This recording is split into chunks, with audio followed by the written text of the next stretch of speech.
Thank you for joining me for another Quick Hits conversation. I'm Dr. Robyn. I'm known as the Mental MacGyver. My doctorate is in organizational business psychology with a concentration in sport and performance. I provide luxury level high performance support and coaching to executives, founders, celebrities, and athletes.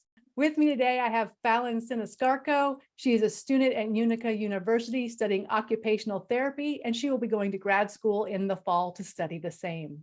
I also have Kim Clark.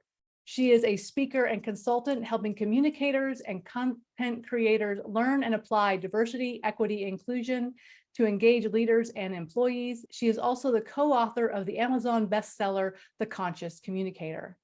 And I have Stewart Wiggins. He's with Induna Advisors, where he offers fractional chief operating officer services and brings resources together to help scale your business.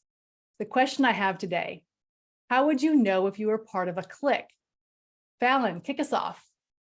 Yeah, so when I heard about this topic, it resonates with me quite a bit because I remember being in high school and even now, how there's a difference between cliques and friend groups in a way that cliques are very exclusive to the way of where you kind of find a common characteristic between each person and you go strictly on that characteristic. And I feel like you're not open to bringing other people within your friend group. You feel everybody else is just different from you and you feel that means that they're inferior just because they have different characteristics or traits. So because of that complex there, I just feel like it really makes the whole group exclusive, which makes people from the outside feel kind of inferior. Kim, what's your experience? Dr. Robyn, this is a complete antithesis to what organizations who are saying that they want to be a place for belonging and provide that space for belonging. And since DEI communications is kind of my lane in this work, the communication side, if we look at cliques within the workspace, unfortunately, it doesn't end in high school. It doesn't end in college. People bring it with them into the workplace for whatever reason. They don't grow out of it. So it happens, and communications is one of those reasons that cliques actually form. Because if you're in a corporate environment and you're only using acronyms or jargon, like boiling the ocean, or we're going to circle back, or let's time box this, that is really hard for people who perhaps don't have English as a second language to understand. So what we're doing is we're creating these cliques at work around language that to be cool and belong, but belong by those rules.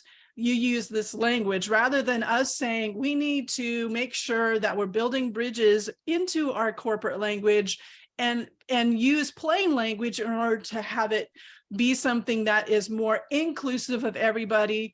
So you would notice if you were using language that other people might not recognize. That makes sense. Read the room. Yeah.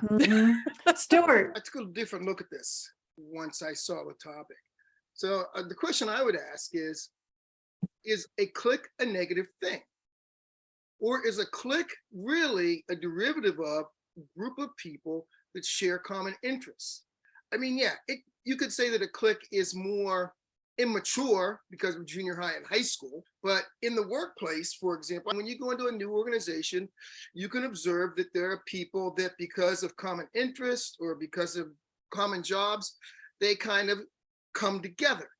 You know, that doesn't mean it's impossible for you to get into that group. It's just that they have common interests. So really the question is a clique a negative thing?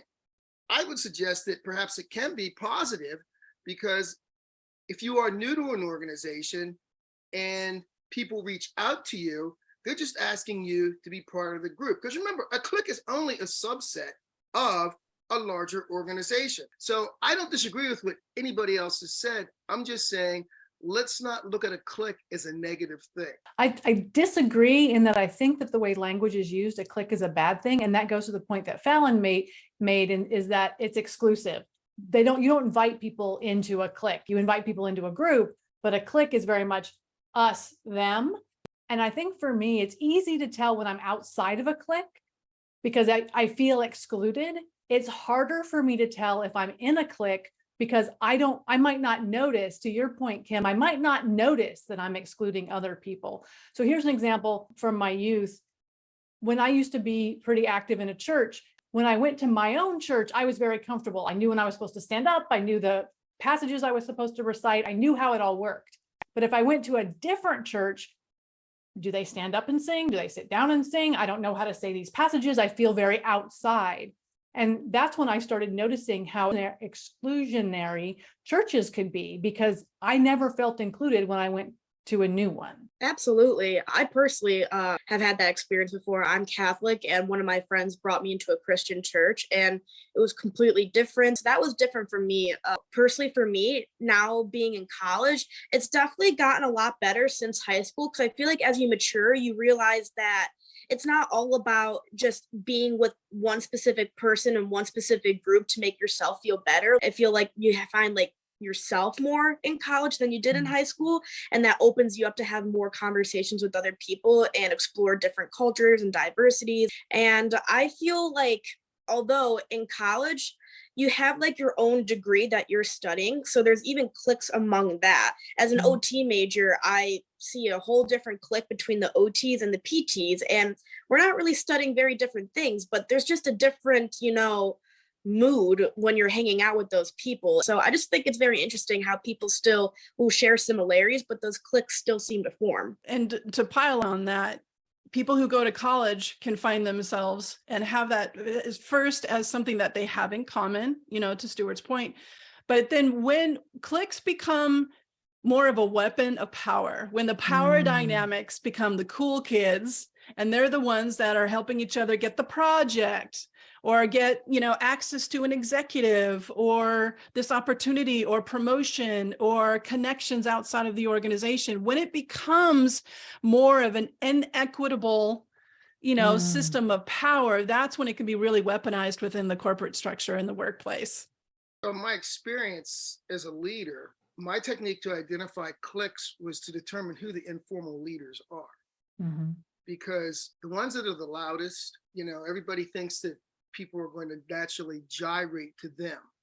But that is typically not the case, when in fact, the ones that are quieter and the informal leaders, those are the ones that get things done. I don't disagree with anything anybody said, but I still struggle with the negative perception that it's the word clique. I mean, if it was another word, then, because we say clique, automatically we think, it's negative.